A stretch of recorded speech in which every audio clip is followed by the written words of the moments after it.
صفحہ نمبر 213۔ اعوذ باللہ من الشیطان الرجیم، بسم اللہ الرحمن الرحیم۔ نحن نقص علیک احسن القصص بما اوحینا الیک هذا القرآن وَإِن كُنتَ مِن قَبْلِهِ لَمِنَ الْغَافِلِينَ۔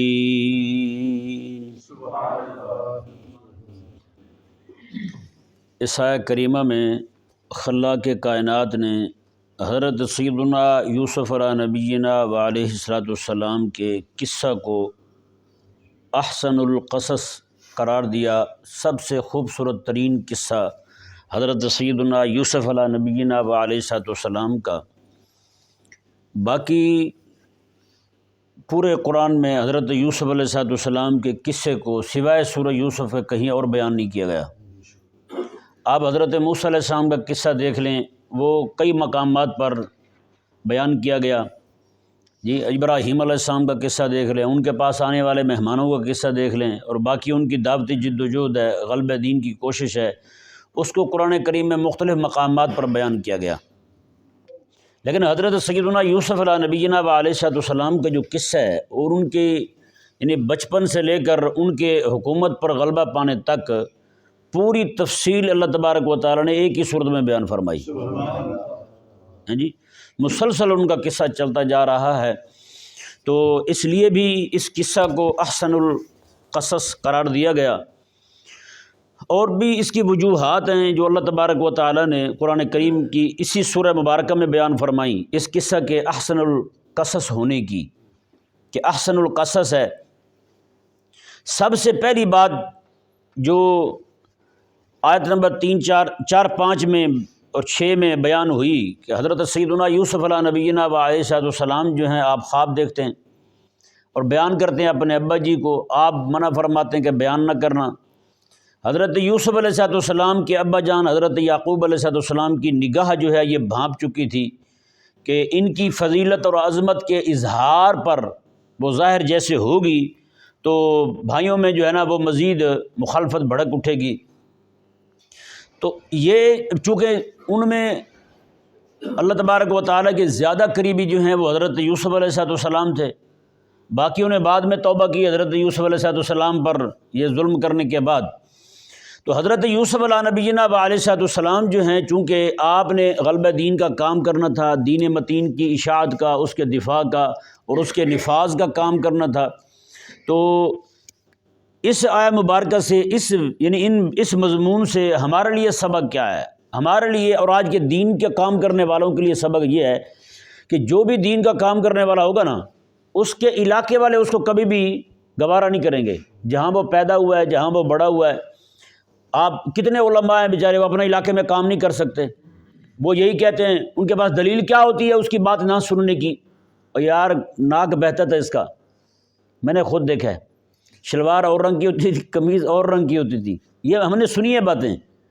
اور یار ہمیں پتہ ہے اس کی ماں چرخہ کاٹتی تھی، اس کی ماں فلان کرتی تھی، اس کی ماں تو مزدوری کرتی تھی بیچاری، اب یہ علامہ الدہر بن گیا ہے، ہم نہیں سنتے بھئی یہ کہاں لکھا ہوا ہے؟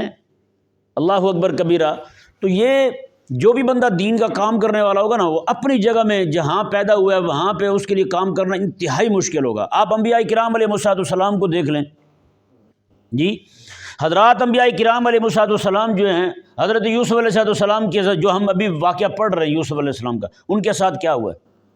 اور ان کا گھر میں ٹکنے نہیں دیا گیا، ابھی تو اعلان نبوت نہیں کیا، اللہ تبارک و تعالیٰ نے نہیں فرمایا کہ آپ اعلان نبوت کر دیں، اب تو بچپن ہے آپ کا، تو بچپن میں ہی آپ کی مخالفت شروع ہو گئی، کیونکہ آپ کی عظمت جو ہے وہ ظاہر ہو چکی تھی اسی وقت ہی، جیسے وہ عظمت دینی جیسے ظاہر ہوئی تو مخالفت شروع ہو گئی، اور آپ کو جناب وہاں سے آگے آگے آگے آگے کنویں سے، پھر بازار میں، پھر آگے جناب بادشاہ کے گھر، وہاں سے جیل میں، جیل سے باہر نکلے آپ۔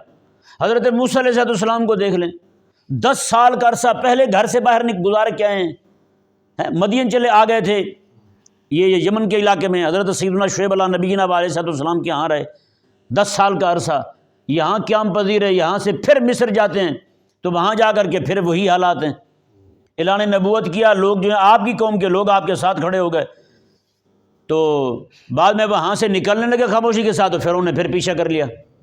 وہ تو اللہ تبارک و تعالیٰ کی خفیہ تدبیر تھی کہ فرعون اور اس کے آبائی سارے کے سارے ڈوب گئے، وہاں پہ ایک بھی نہیں بچا۔ حضرت ابراہیم علیہ نبینا علیہ السلام کو دیکھ لیں، آپ کی ولادت با سعادت کہاں کی ہے؟ آپ کی ولادت با سعادت عراق کی ہے۔ عراق میں آپ پیدا ہوتے ہیں، بابل کے علاقے میں، جی وہاں سے پھر آپ ہجرت کر کے ملک شام آ جاتے ہیں، اور ایک بیٹے اور بیوی کو جناب آپ یہاں پہ مکہ مکرمہ میں چھوڑ دیتے ہیں، حجاز میں، اور باقی جو ہیں ان کو جناب شام میں رکھتے ہیں، یعنی جو آج کا فلسطین ہے وہاں پہ رکھتے ہیں اپنے بچوں کو، اور وہیں آج تک مزار شریف حضرت ابراہیم علیہ السلام کا ملک شام یعنی فلسطین کے اندر ہے، جی۔ اور آپ حیران ہوں گے، اللہ تبارک و تعالیٰ کے مسجد خیف ہے نا، سنی ہوگی آپ نے، مسجد خیف مکہ مکرمہ میں، وہاں پر مسجد شریف ہے کہ مسجد خیف، وہاں پر 70 نبیوں کے مزارات ہیں، 70 نبیوں کے مزارات ہیں۔ وجہ کیا تھی؟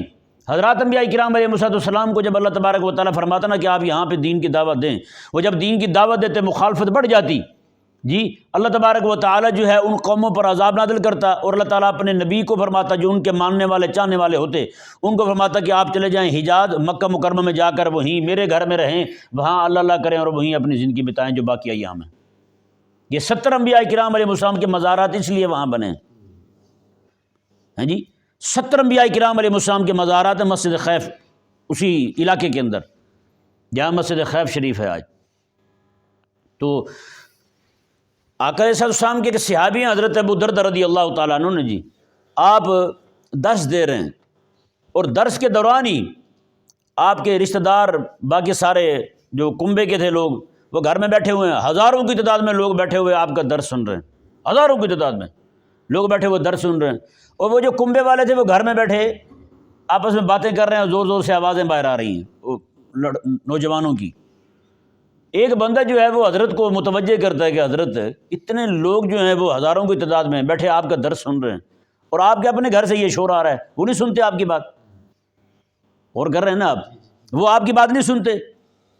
تو حضرت ابو دردہ رضی اللہ تعالیٰ عنہ فرمانے لگے کہ یہ جو ہے نا میرے آقا صلی اللہ علیہ وسلم کا فرمان شریف ہے، جب بھی بندہ کو غلبہ حق کے لیے کھڑا ہوگا نا، اس کی سب سے پہلی مخالفت اور اس کی باتوں سے بے اعتنائی اور اس کی باتوں کو کم وزن سمجھنا، ہلکا سمجھنا، فرمایا یہ اس کے گھر سے ہی شروع ہوگا، یہ اس کے گھر سے شروع ہوگا۔ آج آپ دیکھ لیں کتنے سارے بیچارے دین کا کام کرنا چاہتے ہیں اور اس کے اپنے گھر والے نہیں سنتے، وہ نہیں مانتے اس کی بات کو، نہیں سمجھ آ رہا، یہ بات ہے۔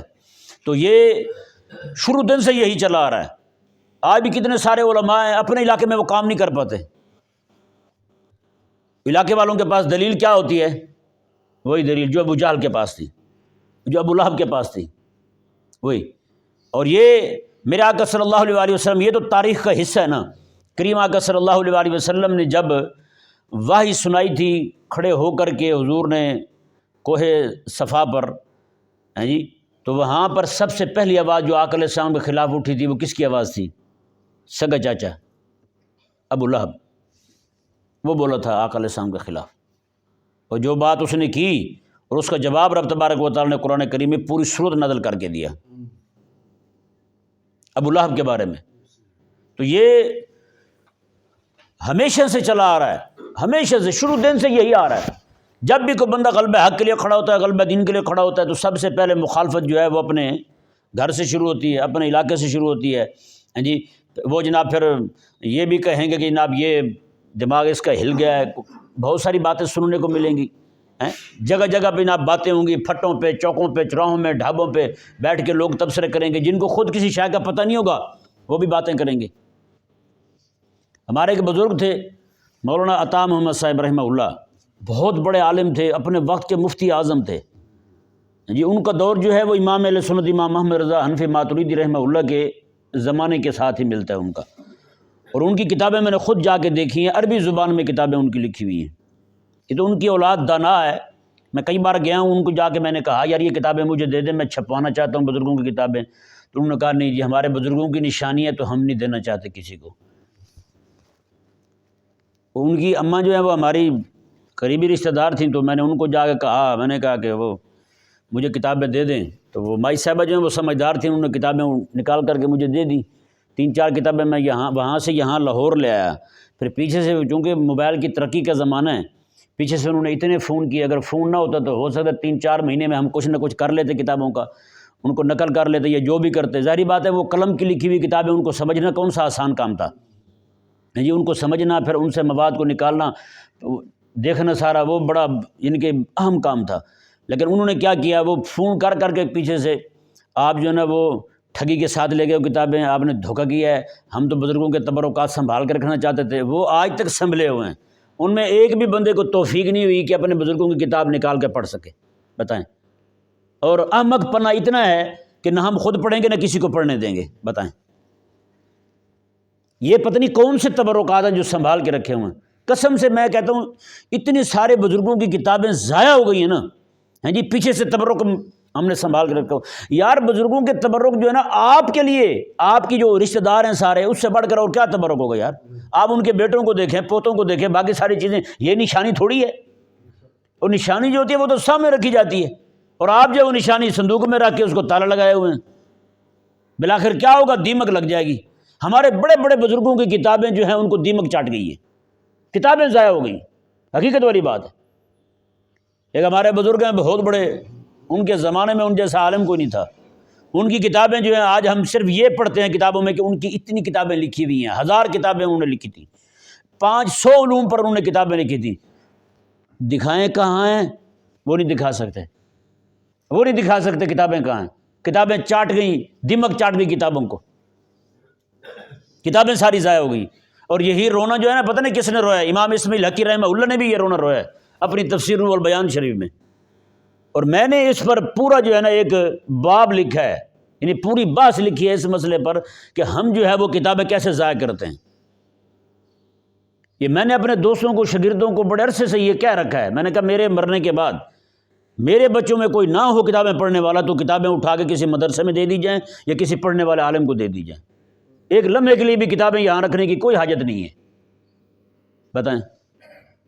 یہ تمہارے لیے نشانیوں کے لیے اور چیزیں تھوڑی ہیں، کتاب تو بھئی ہوتی پڑھنے کے لیے ہے کہ نہیں؟ وہی کتاب جو ہے اگر دے دی جائے، مثال کے طور پر ایک عالم کو دے دی جائے کتاب، وہ بندہ پڑھنا شروع کر دے، 500 بندوں کو بیان کرے، بتائیں نفع کس کو جائے گا؟ تمہارے دادے کو جائے گا؟ نہیں جائے گا، تمہارے دادے کو نفع جائے گا۔ اگر مثال کے طور پر جیسے میں کتاب لایا تھا وہاں سے کتابیں 3-4 لے کے آیا تھا، انہی کتابوں پہ کام کرتا، انہی کتابوں کو میں چھاپ دیتا، وہ کتابیں 1100 تعداد میں بھی چھپتی، تو چلو 1100 علماء تک کتاب جاتی، ایک کتاب جاتی، ضروری تھوڑا کہ اس کے ایک ہی بار طباعت ہوتی، بار بار طباعت ہوتی، تو لاکھوں لوگوں تک ان کا پیغام جانا تھا یار، لاکھوں لوگوں تک پیغام جاتا، تو ثواب اس کا آپ کے دادے کو جاتا، اور آپ تو سانپ بن کے بیٹھ گئے ہو، آپ نے تو اپنے دادا کے ساتھ دھوکہ کیا ہے۔ کتابیں رکھی ہوئی ہیں، تالا لگا ہوا ہے، صندوق کو پڑی ہوئی ہیں، کب تک آخر رہیں گی آپ کو پتہ ہے۔ کتابوں کو بھی ہوا کی ضرورت ہوتی ہے، کتابوں کو بھی دھوپ کی ضرورت ہوتی ہے، ہمیں پتہ نا، ہم کتابیں ایسے رکھ دیں وہاں پہ ہوا نہ لگے کتابوں کو تو کاغذ کا کیا حال ہوتا ہے۔ سردیوں کا موسم چل رہا ہے، اب نمی آنا شروع ہو جاتی ہے کاغذ میں بھی، اندر پڑا ہوئے کاغذ کو نمی آ جاتی، نمی آئے گی تو کیا بنے گا اس کتاب کا بھلا بتائیں۔ تو اس لیے یہ کتابیں جو ہیں نا، جیسے انسان جو ہے اپنی دیکھ بھال کرتا ہے، اس سے بھی زیادہ دیکھ بھال جو ہے کتابوں کی جاتی ہے۔ ہمارے تو بزرگوں نے، اللہ اکبر کبیرہ، ایک بزرگ تھے ہمارے بہت بڑے محدث تھے، ان کے پاس پیسے نہیں تھے کتاب کے جی، انہوں نے کیا کیا کہ اپنے گھر کی، وہ پہلے کڑیاں ہوتی تھی، اب تو لینٹر آ گئے نا، کڑیاں تھیں، وہ کڑیاں نکال کے بیچیں اور کتاب خریدی، بتائیں۔ کڑیاں نکال کے بیچ کے کتابیں خریدتے تھے، کڑیاں نکال کے بیچ کے کاغذ خریدتے تھے، ان پر پھر کتابوں کی وہ لکھا جاتا تھا۔ کل ہی میں نے یہ لکھا ہے امام شافعی رضی اللہ تعالیٰ عنہ کے حوالے سے کہ آپ رضی اللہ تعالیٰ عنہ جو ہیں، آپ یتیم پیدا ہوئے، آپ کی اماں جو ہیں وہ 2 سال میں، آپ کو 2 سال کی عمر تھی، مکہ مکرمہ لے آئی تھی، 7 سال کی عمر میں امام شافعی نے قرآن حفظ کر لیا تھا، اور امام شافعی رضی اللہ تعالیٰ عنہ جو ہیں، آپ کے پاس لکھنے کے لیے کاغذ نہیں ہوتا تھا۔ امام شافعی خود فرماتے ہیں میں پھر پھٹے پرانے کپڑے ڈھونڈتا تھا، کہیں پہ کسی نے پھینکے ہوں، ان کو دھو کے خشک کر کے ان کے اوپر لکھا کرتا تھا، ہیں جی۔ اور فرماتے ہیں ہڈیاں، یہ وہ ہڈی پسلی والی ہڈی نہیں ہوتی، وہ ذرا تھوڑی چوڑی ہوتی ہے، فرماتے ہیں وہ ڈھونڈ کے اس کے اوپر لکھا کرتا تھا میں۔ اور آپ کے شاگرد ہیں، وہ فرماتے ہیں کہ آپ کے کونے خدرے جو ہے نا گھر کے، وہ سارے انہی چیزوں سے بھرے ہوتے تھے، بتائیں۔ گھر کے جتنے بھی کونے ہوتے تھے، جگہیں ہوتی تھی ساری اس طرح کی، وہ ساری انہی چیزوں سے بھری ہوتی تھی، پھٹے ہوئے کپڑے، ان کے اوپر لکھی ہوئی ہیں باتیں، ہڈیوں پر لکھی ہوئی ہیں باتیں۔ لیکن آج ہماری ترجیحات جو ہیں وہ ہماری سمجھ سے باہر ہیں، سچی بات ہے۔ ہم 1100 دیگیں، 1100 جناب بکرے کی جناب وہ دیگیں وہ بنا کے تو بانٹ لیں گے، لیکن کسی عالم کو کتاب دینے کے روادار نہیں ہوں گے۔ کسی عالم سے جا کر کے یہ پوچھ لیں جی آپ کو کتاب چاہیے تو ہم لے کے دینے کو تیار ہیں، لیکن نہیں، جو کرنے کا کام ہے اس طرف ہماری توجہ نہیں ہے۔ بہرحال جو بھی بندہ غلبہ حق کے لیے کھڑا ہوا نا جی، تو اس کی مخالفت اس کے گھر سے شروع ہو گئی۔ یہ احسن القصص جسے اللہ تعالیٰ نے فرمایا ہے، اس کا پہلا سبق ہمیں یہ حاصل ہو رہا ہے۔ ہاں جی، پہلے تو اللہ تبارک و تعالیٰ نے آیت نمبر 3 تک حقانیت قرآن کو بیان فرمایا، آگے جو ہے آیت نمبر 4، 5، 6 ان 3 آیات مبارکہ میں اللہ تبارک و تعالیٰ نے یہی بیان کیا کہ حضرت یوسف علیہ نبینا علیہ السلام کے ساتھ جو کچھ آگے پیش آنے والا تھا، کیونکہ یعقوب علیہ السلام دیکھ کے پہچان گئے تھے، معلوم ہو گیا تھا آپ کو کہ اللہ تبارک و تعالیٰ نے آپ کو عظمت دینی عطا فرمانی ہے اور غلبہ دین کا کام آپ سے لینا ہے، اس لیے آپ علیہ السلام نے پہلے ہی فرما دیا کہ بیٹا تمہارے ساتھ ہوگا۔ یہ نہ بیان کرنا کہ کوئی شیطان جو ہے انسان کا کھلا دشمن ہے، یہ تمہارا دشمن بنا دے گا شیطان تیرے بھائیوں کو، اور وہی ہوا۔ میرے آقا علیہ السلام ہجرت کر رہے ہیں مکہ مکرمہ سے، کیوں کر رہے ہیں ہجرت؟ اپنے رشتہ دار بیٹھے ہوئے تھے جی، ابو لہب سگا چاچا تھا، وہ بھی میٹنگ میں بیٹھا ہوا ہے، دار الندوہ میں بیٹھا ہوا ہے، وہاں بیٹھ کے یہ مشورہ کیا کر رہے ہیں؟ رسول اللہ علیہ السلام کو شہید کر دیا جائے۔ ایک مشورہ دے رہا ہے کہ ان کو جناب کمرے میں بند کر دی جائے، روٹی پانی نہ دی جائے، وہی جناب بھوک سے فوت ہو جائیں گے۔ بتائیں، یہ مشورے کر رہے ہیں، کون کر رہے ہیں؟ اپنے رشتہ دار کر رہے ہیں۔ ایک بندہ کہہ رہا ہے جی ان کو پکڑ کے اس علاقے سے نکال دیتے ہیں، کسی اور علاقے میں بھیج جاتے ہیں، بالآخر طے یہ ہوتا ہے کہ ان کو شہید کر دیا جائے۔ کون مشورے کر رہے ہیں؟ اپنے کر رہے ہیں۔ چاچے بھی بیٹھے ہوئے ہیں، باقی چچا کے بیٹے بھی بیٹھے ہوئے ہیں، باقی سارے لوگ بیٹھے ہوئے ہیں، اپنے قریبی بیٹھے ہوئے تھے، دوسرے کو بندہ نہیں تھا یار وہاں پہ۔ بنو ہاشم کے علاوہ قریش کے تھے، تو قریش کون سا قبیلہ ہے؟ وہ بھی تو آقا علیہ السلام کا قبیلہ تھا نا۔ قریش تھے، بنو ہاشم کے لوگ تھے، یہی لوگ تھے سارے بیٹھے ہوئے۔ ابو لہب جو وہ تو بنو ہاشم سے آتا ہے نا، اپنے آپ کو یہی کہتا تھا، وہ آقا علیہ السلام کا چچا جو ہوا، اور باقی جتنے سارے کے سارے ہیں وہ سارے یہی لوگ تھے۔ تو پہلا جو سبق ہمیں حاصل ہوا احسن القصص کا، وہ یہ حاصل ہوا کہ جب بھی غلبہ دین کی بات ہوگی تو اپنے ہی پہلے مخالفت کریں گے۔ تو جو بھی بندہ اس کام کے لیے کھڑا ہونا چاہتا ہے نا، اس کو چاہیے کہ وہ اپنا دل بڑا رکھے، اپنا دل بڑا رکھے، اپنا دل بڑا رکھے اور کام شروع کر دے۔ وہ یہ نہیں کہ 4 دن کام کرے پھر جناب وہ بھاگ کے جا رہا ہو، وہ یہ چاچے نے یہ بات کر دیا، ماما یہ کہہ رہا ہے، فلانا یہ کہہ رہا ہے، فلانا یہ کہہ رہا ہے، بھئی ان کی باتیں سن کے تم نے پریشان ہونا تھا، پھر کام ہی کیوں شروع کیا؟ ہمارے محدث سے بہت بڑے نابینا تھے، ان کو بے شمار حدیثیں یاد تھی زبانی آقا علیہ السلام کی۔ ان کے ایک شاگرد تھے، وہ ایک جگہ گئے امامت کے لیے، تو کچھ دنوں بعد آئے تو بڑے جناب ہانپتے ہوئے، انہوں نے کہا استاد جی میرے ساتھ تو مسئلہ ہو گیا۔ انہوں نے کہا کیا ہوا ہے؟ انہوں نے کہا میں نے نہیں امامت کرنی، مجھے تو بہت تنگ کر دیا انہوں نے کہا یار یہ بتا تیرے سر پہ آرا رکھ کے چلایا انہوں نے کہا جی نہیں۔ میں وہ تو زکریا علیہ السلام کے سر پہ رکھ کے انہوں نے چلایا تھا۔ انہوں نے کہا تجھے شہید کیا انہوں نے یحییٰ علیہ السلام کی طرح؟ اس نے کہا نہیں کیا۔ انہوں نے کہا تجھے پتھر پڑے ہیں طائف کے راستے میں؟ اس نے کہا نہیں پڑے۔ تو میں پھر تجھے کہا کس نے تھا کہ اس راہ پہ پڑھ؟ اگر تو اتنی سی تکلیف بھی برداشت نہیں کر سکتا، پھر کس نے تجھے کہا تھا کہ یہ راستہ اختیار کر؟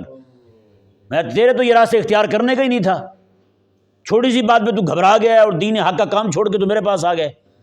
اللہ اکبر کبیرہ۔ تو بھائی جو بھی بندہ اس راہ پہ چلنا چاہتا ہے نا، اس کو سب سے پہلے یہ احسن القصص کا جو پہلا قصہ ہے، یہ پہلا حکم ہے، پہلا قصہ ہے، پہلا عبرت ہے، پہلی عبرت جو ہمیں سمجھائی گئی وہ یہی ہے کہ تکالیف آئیں گی، پریشانی آئیں گی، اور آپ نے جو ہے نا ان تکالیف میں، ان سخت آندھیوں میں بھی کھڑے رہنا ہے، پھر اللہ تبارک و تعالیٰ مصر والی حکومت عطا فرمائے گا۔ سمجھایا نہیں آیا مسئلہ؟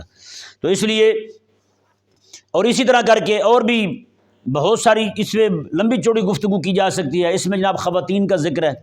کن کا ذکر ہے؟ خواتین کا ذکر ہے۔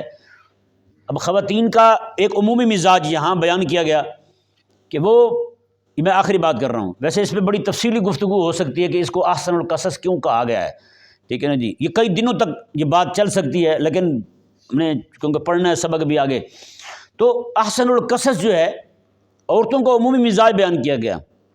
جب زلیخا نے کہا نا اپنی ساتھ والیوں کو کہ اس طرح کر کے میرا تو محبت کا معاملہ ہے، یوسف علیہ السلام کے ساتھ، اور وہ اس نے یہ بھی بتایا تھا وہ میری طرف سے ہے، ان کی طرف سے کوئی نہیں ہے ایسی بات۔ تو انہوں نے ملامت کی، انہوں نے ملامت یہ نہیں کی کہ تو رب تعالیٰ کی نافرمانی کرنے جا رہی ہے، انہوں نے ملامت اس بات پر کی کہ وہ تو غلام ہے، تو غلام کے ساتھ اب محبت کرے گی تو بادشاہ کی بیوی ہو کر کے، یہ کون سا طریقہ تیرا؟ ہاں جی۔ پھر جب بلایا گیا حضرت یوسف علیہ السلام کو تو وہ دیکھتے جناب انہوں نے اپنے ہاتھ کاٹ لیے، جی یہ سارا قصہ ہوا۔ اب یعنی کہ وہ جو خواتین ہیں وہ بھی اس کو سمجھا نہیں رہی، عمومی مزاج چیک کریں آپ ذرا، وہ بھی اس کو سمجھا نہیں رہی، منع نہیں کر رہی، بلکہ مشورے دے رہی ہیں۔ کیا کر رہی ہیں؟ مشورے دے رہی ہیں۔ آج کی بھی خواتین جو ہیں عمومی مزاج جو ہے نا یہی ہے، یہ نہیں کہ ہر ایک عورت ایسے، عمومی مزاج یہی ہے کہ ان کو بھی کوئی عورت جو ہے نا وہ کوئی اپنے کسی گناہ میں ملوث ہونے کا بتائے نا، وہ آگے سے مشورے دیتی ہے۔ کیا دیتی ہے؟ مشورے دیتی ہے اس کام کو مزید جاری رکھنے کے، بچانے کے لیے کوئی نہیں کہتی، کہنے والی ہیں بہت ہیں، لیکن عمومی مزاج جو ہے وہ خواتین کا یہی بن چکا ہے اب۔ جس طرح ان عورتوں نے کیا تھا حضرت یوسف علیہ السلام کے معاملے میں، اسی طرح کا مزاج جو ہے آج کی خواتین کا۔ تو اس لیے جب بھی کسی خاتون کو کوئی خاتون، کوئی سہیلی ان کی یہ کہے کہ میں جناب یہ کسی بھی کام میں ملوث ہوں، تو اس پر لازم ہے کہ وہ بجائے اس کے کہ اس کو بڑھاوا دے، اس کو حوصلہ دے، اس کی حوصلہ شکنی کرے، اور اس کو اللہ تبارک و تعالیٰ کا ڈر یاد کروائے، اس کو عذاب کے بارے میں بتائے کہ اللہ تبارک و تعالیٰ کی طرف سے پکڑ بھی ہونے والی ہے، بھائی ہیں تم جو ہے نا وہ کس طرح کر کے انہی کاموں میں ملوث ہو سکتی ہو۔ تو بجائے اس کے کہ کیونکہ یہ تعامل جو ہے نا گناہ پر یہ بہت سخت ہے۔ بزرگ فرماتے ہیں، امام ابن جوزی رحمہ اللہ نے یہ بات نقل کی ہے اپنی کتاب میں بحر الدموع میں۔ آپ فرماتے ہیں کہ قیامت والے دن سب سے زیادہ چیخنے چلانے والے وہ لوگ ہوں گے جو یہاں دنیا میں رہ کر ایک دوسرے کو گناہ پر اکساتے ہیں، ایک دوسرے کے ساتھ گناہ میں تعاون کرتے ہیں۔ محدث ابن جوزی رحمہ اللہ نے نقل فرماتے ہیں کہ قیامت والے دن یہ لوگ جو ہیں گھٹنوں کے بل کھڑے ہوں گے اور وہاں ایک دوسرے کو کتے کی طرح بھونکیں گے، کتے کی طرح کاٹیں گے۔ یہ لوگ بتائیں کون لوگ؟ جو یہاں ایک دوسرے کو گناہ پر تعاون دیتے ہیں، گناہ پر مدد دیتے ہیں ایک دوسرے کو۔ فرمایا کہ اس وقت جو ہے یہ گھٹنوں کے بل کھڑے ہوں گے، ایک دوسرے کو بھونک بھی رہے ہوں گے، ایک دوسرے کو کاٹ بھی رہے ہوں گے۔ فرمایا کہ قیامت والے دن سب سے زیادہ چیخنے چلانے کی اور چنگھاڑنے کی آواز انہی لوگوں کی ہوگی۔ اس لیے ہمیں بھی چاہیے کہ ہم جو ہے اپنے آپ کو راہ حق پر رکھیں۔ کوئی بھی بندہ گناہ کے معاملے میں ہم سے مشورہ کرتا ہے تو ہم پر لازم اور ضروری ہے کہ ہم اس کو سمجھائیں۔ اللہ تبارک و تعالی ہم سب کو سمجھنے کی توفیق عطا فرمائے۔